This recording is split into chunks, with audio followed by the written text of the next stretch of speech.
நீங்கள் பார்த்து கொண்டிருப்பது மதுரை முஜாஹித் மனம் கவரும் சொற்பொழிவு. இது மார்க்கம் மற்றும் சமுதாயத்திற்கான குரல்.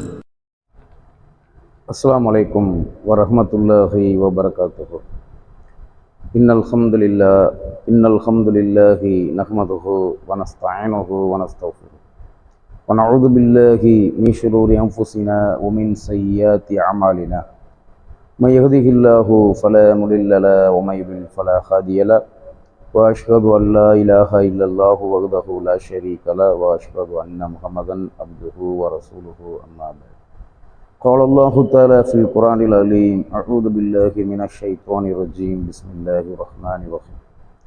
يا ايها الذين امنوا اتقوا الله وقولوا قولا سديدا يصلح لكم اعمالكم ويغفر لكم ذنوبكم ومن يطع الله ورسوله فقد فاز فوزا عظيما.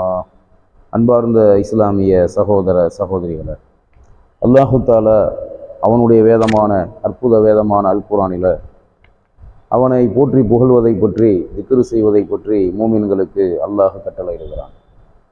அல்லாஹுவை அவனுடைய கண்ணியத்திற்கு ஏற்றவாறு, அல்லாஹ்வுடைய கண்ணியத்திற்கு ஏற்றவாறு, அவனுடைய மகத்துவத்திற்கு தக்கவாறு படைத்த இறைவனான நம்முடைய ரப்பான அந்த ஏக இறைவன் அல்லாஹுவை போற்றி புகழ்வதால், அவனை நாம் திக்ரு செய்வதால் கிடைக்கக்கூடிய நன்மைகள் என்ன என்பதை அல்லாஹ் அவனுடைய வேதமான அல் குர்ஆனில் நமக்கு அல்லாஹ் சொல்லி காட்டுகிறான் படிப்பினையாக. நபிகள் நாயகம் ஸல்லல்லாஹு அலைஹி வஸல்லம் அவர்கள் ஒவ்வொரு திக்ருக்கும் நமக்கு அல்லாஹ்விடத்தில் கிடைக்கக்கூடிய நன்மைகள் என்ன என்பதையும், மன்னிப்பு, பெருமதி, வெகுமதி என்ன என்பதையும் அல்லாஹ்வுடைய தூதர் நமக்கு தெளிவாக சொல்லியிருக்கிறார்கள். சாதாரணமாக நாம் கூறக்கூடிய ஒரு வார்த்தை சுப்ஹான் அல்லாஹ் என்ற வார்த்தை. அந்த சுப்ஹான் அல்லாஹ் என்ற அல்லாஹ் பரிசுத்தமானவன், அல்லாஹுவே தூய்மையானவன் என்ற அந்த ஒரு வார்த்தை இருக்கிறதே, அதை ஒரு மூமின் ஒரு நாளைக்கு 100 முறை ஓதினால் அவனுடைய 1000 தவறுகள் மன்னிக்கப்படுகிறது, அவனுக்கு 1000 நன்மைகள் எழுதப்படுகிறது. நீங்கள் 100 முறை, ஒரு நாளைக்கு 100 முறை சுப்ஹான் அல்லாஹ் சுப்ஹான் அல்லாஹ் என்று, அல்லாஹ் மிக தூய்மையானவன் பரிசுத்தமானவன் என்ற இந்த வார்த்தையை ஓதுகிற பொழுது 100 முறை ஓதக்கூடிய நமக்கு அல்லாஹ் 1000 நன்மைகளை தருகிறான். 1000 தவறுகள், நம்முடைய தவறுகள் மன்னிக்கப்படுகிறது இந்த திக்ரை ஓதுகிற காரணத்தினால். அதே போன்று சுப்ஹான் அல்லாஹி வ பிஹம்திஹி சுப்ஹான் அல்லாஹில் அஸீம், இந்த திக்ரை ஓதுவதால் மறுமையில் அல்லாஹ் நன்மை தீமையை எடை போட்டு நிறுத்து பார்க்கக்கூடிய அந்த மீசானில், நன்மை தீமைகள் நிறுத்து பார்க்கப்படும் மீசானில், தராசில் நம்முடைய நன்மையின் எடைகள் கனமாக இருப்பதற்கு இந்த திக்ரு ஒரு காரணமாக இருக்கிறது. அல்லாஹ்வுடைய நபி அவர்கள் சொல்லுகிறார்கள், உங்களுக்கு ஒரு வாக்கியத்தை நான் கற்றுத்தரட்டுமா? அதை ஓதுவதால் உங்களுடைய நாவுக்கு, நீங்கள் ஓதுவது உங்களுக்கு சிரமம் இருக்காது, நீங்கள் ஓதுவதால் உங்களுடைய நாவுக்கு அது இலகுவாக இருக்கும். இலகுவான மிகச்சிறிய ஒரு வார்த்தை, அதை ஓதுகிற காரணத்தினால் நீங்கள் பெறக்கூடிய நன்மை என்னன்னு சொன்னால், மறுமையில் நன்மை தீமைகளை அல்லாஹ் எடை போட்டு நிறுத்து பார்க்கக்கூடிய அந்த மீசான் தராஸ், அல்லாஹ்வுடைய தராஸ் இருக்கிறதே, மீசான் இருக்கிறதே, அதில் நன்மையின் கனம், அந்த நன்மையினுடைய எடை கனம் அதிகரிக்கும் என்று அல்லாஹ்வுடைய நபி அவர்கள் சொன்னார்கள். அந்த வாக்கியம்தான் சுப்ஹான் அல்லாஹி வ பிஹம்திஹி சுப்ஹான் அல்லாஹில் அஸீம். புகழுக்குரிய என்னுடைய இறைவன் பரிசுத்தமானவன், மகத்துவமிக்க என்னுடைய ரப்பு பரிசுத்தமானவன். மகத்துவமிக்க அல்லாஹ் தூய்மையானவன், புகழுக்குரிய அல்லாஹ் தூய்மையானவன் என்ற இந்த வார்த்தையை ஓதுவதின் மூலமாக, அதிகமாக நாம் ஓதுவதின் மூலமாக நம்முடைய தவறுகள் மன்னிக்கப்பட்டு நமக்கு அதிகமான நன்மைகள் கிடைக்கிறது. அப்போ நாம் எப்பொழுதெல்லாம் நேரம் கிடைக்கும் பொழுது, சந்தர்ப்பம் கிடைக்கும் பொழுதெல்லாம் தொழுது அல்லாஹ்வை தஸ்பீஹ் செய்யும் போது, போற்றி புகழுகிற பொழுது நமக்கு ஏராளமான நன்மைகளை அல்லாஹ் தருகிறான். நம்முடைய தவறுகள் பாவங்களை அல்லாஹ் மன்னிக்கிறான். திக்ரு செய்வதால், அல்லாஹ்வை போற்றி புகழ்வதால் நமக்கு கிடைக்கக்கூடிய ஒரு பலன் என்ன என்று சொன்னால், இன்றைக்கு உலகத்திலே நாம் பார்க்கிறோம், மனிதர்கள் சந்திக்கிற பலவிதமான பிரச்சனைகள், எல்லாவற்றுக்கும் மன அழுத்தம் ஒரு காரணமாக இருக்கிறது. மனிதர்கள் சந்திக்கிற அனைத்து பிரச்சனைகளுக்கும் மன அழுத்தம், மன உளைச்சல், மன விரக்தி, டிப்ரெஷன் என்று சொல்லப்படுகிற, ஸ்ட்ரெஸ் என்று சொல்லப்படுகிற, மன ரீதியாக, உளவியல் ரீதியாக மனிதர்கள் பலவிதமான துன்பத்தை சந்திக்க வேண்டிய நிலைமை ஏற்படுகிறது. அதாவது இன்றைக்கு பெரும்பாலும் சராசரியாக, சாதாரணமாக மனிதர்கள் வாழக்கூடிய இந்த சராசரி வாழ்க்கை இருக்கிறதே, இந்த வாழ்க்கை முறையே ஒரு நிம்மதி இல்லாத, அமைதி இல்லாத ஒரு வாழ்க்கையை மனிதர்கள் இன்றைக்கு வாழ்ந்து கொண்டிருக்கிறார்கள். இயந்திர வாழ்க்கை.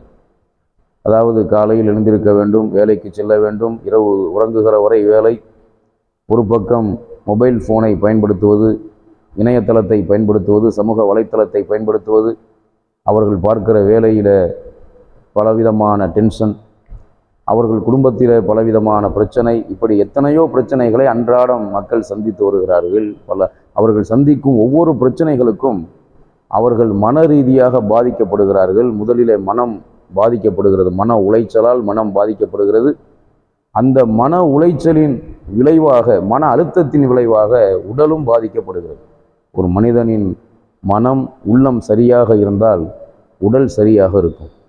உள்ளம் சரியில்லை என்று சொன்னால், மனம் சரியில்லை என்று சொன்னால், உளவியல் ரீதியாக ஒரு மனிதன் பெரிய அழுத்தத்தில், மன அழுத்தத்தில், மன உளைச்சலில் இருப்பானேயானால் அவனுடைய உடலும் பாதிக்கப்படும். யாருக்கு உள்ளம் கவலை இல்லாமல், அழுத்தம் இல்லாமல் இருக்கிறதோ அவர்களுக்கு உடல் ரீதியான எந்த பிரச்சனையும் இருக்காது. ஆனால் மூமின்களுக்கு அல்லாஹ் தரக்கூடிய ஒரு அற்புதம் என்ன? மூமின்கள் அனுபவிக்கிற துன்பம், அவர்கள் படுகிற கஷ்டங்கள், அவர்கள் மனதிலே எண்ணுகிற கவலைகள், மூமின்களுக்கு வரக்கூடிய கவலை, கஷ்டம், துன்பம் எதுவாக இருந்தாலும் அது எல்லாமே மரத்திலிருந்து இலைகள் உதிர்வது போன்று மூமின்களுடைய பாவங்கள் மன்னிக்கப்படுகிறது, உதிர்கிறது என்று அல்லாஹ்வுடைய நபி அவர்கள் சொன்னார்கள்.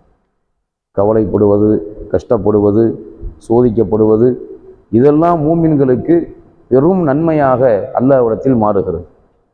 இந்த பலவிதமான கஷ்டங்கள், துன்பங்கள், மன ரீதியாக, உடல் ரீதியாக, தன்னுடைய குடும்பத்தில், சமுதாயத்தில் பல பிரச்சனைகளை முஸ்லிம்கள் சந்தித்தாலும் கூட அவர்கள் அல்லாஹ்வை திக்ர் செய்கிற காரணத்தினால் அவர்களுடைய உள்ளங்கள் அமைதி அடைகிறது.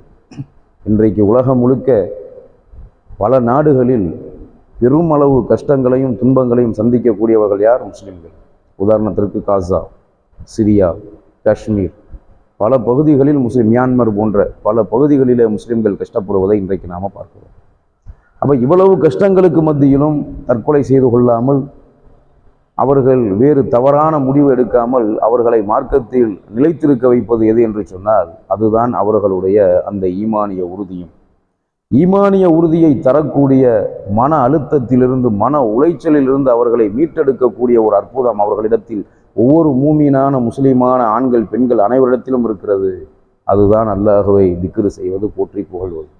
அல்லாஹு தஆலா அவனுடைய வேதமான அல் குர்ஆன்ல சூரா அல் 13வது சூறாவில் உள்ள 28வது வசனத்தில் அல்லாஹ் சொல்கிறான், அல்லதீன ஆமனு வ தத்மஇன்னு குலூபுஹும் பிதிக்ரில்லாஹ் அலா பிதிக்ரில்லாஹி தத்மஇன்னுல் குலூப். அல்லாஹ் சொல்லுகிறான் மூமின்களை பற்றி, அவர்கள் எத்தகையோர் என்றால் ஈமான் கொண்டவர்கள். அதாவது மூமின்களை பற்றி சொல்லுகிறான், அவர்கள் எத்தகையோர் என்றால் அவர்கள்தான் ஈமான் கொண்டவர்கள். மேலும் அல்லாஹுவை நினைவு கூறுவதால், அவர்கள் அல்லாஹ்வை திக்ரு செய்வதால் அவர்களுடைய உள்ளங்கள் அமைதி பெறுகிறது. அல்லாஹுவை நினைவு கூறுவது கொண்டு, அல்லாஹுவை திக்ரு செய்வது கொண்டுதான் உள்ளங்கள் அமைதி அடைகிறது என்பதை அறிந்து கொள்ளுங்கள் என்று அல்லாஹ் குர்ஆன்ல சொல்லி காட்டுறான். அப்போ நாம் திக்ரு செய்வதால் நம்முடைய மன அழுத்தம் குறைகிறது, மன உளைச்சல் இல்லாமல் போகிறது. மன அழுத்தத்திலிருந்து, மன உளைச்சலிலிருந்து, மன கவலை, விரக்தி, மன ரீதியான என்னென்ன பிரச்சனைகள் இருக்கிறதோ அத்தனை பிரச்சனைகளுக்கும் ஒரு சரியான தீர்வு தொழுகை, திக்ர். அந்த திக்ரு செய்வதால் மன அழுத்தத்திலிருந்து நாம் விடுபடுகிறோம், மன உளைச்சல், மன ரீதியான பிரச்சனைகளிலிருந்து நாம் விடுபடுகிறோம். இது மட்டுமல்லாமல் மனம் அமைதி அடைவதோடு, உள்ளம் அமைதி அடைவதோடு அல்லாஹ்விடத்தில் நமக்கு மன்னிப்பும் நன்மைகளும், மகத்தான மன்னிப்பும் பெரும் நன்மைகளும் கிடைக்கிறது என்பதை புரிந்து ஏக இறைவனான, படைத்த இறைவனான நம்முடைய அல்லாஹுவை அனுதினமும் போற்றி புகழ்ந்து திக்ரு செய்வதற்கு நாம் கடமைப்பட்டிருக்கிறோம். அப்படி அல்லாஹுவை போற்றி புகழ்ந்து திக்ரு செய்யக்கூடிய நன்மக்களாக அவன் புறத்திலிருந்து நன்மையை பெறுவதற்கு, மன்னிப்பை பெறுவதற்கு நம் எல்லோருக்கும் அல்லாஹ் அருள் புரிய வேண்டும் என்று பிரார்த்தித்தவனாக என்னுடைய இந்த உரையை முடித்துக் கொள்கிறேன். வாஹிரு தாவான அனில் அல்ஹம்துலில்லாஹி ரப்பில் ஆலமீன். அஸ்ஸலாமு அலைக்கும் வரஹ்மத்துல்லாஹி வபரகாத்துஹு.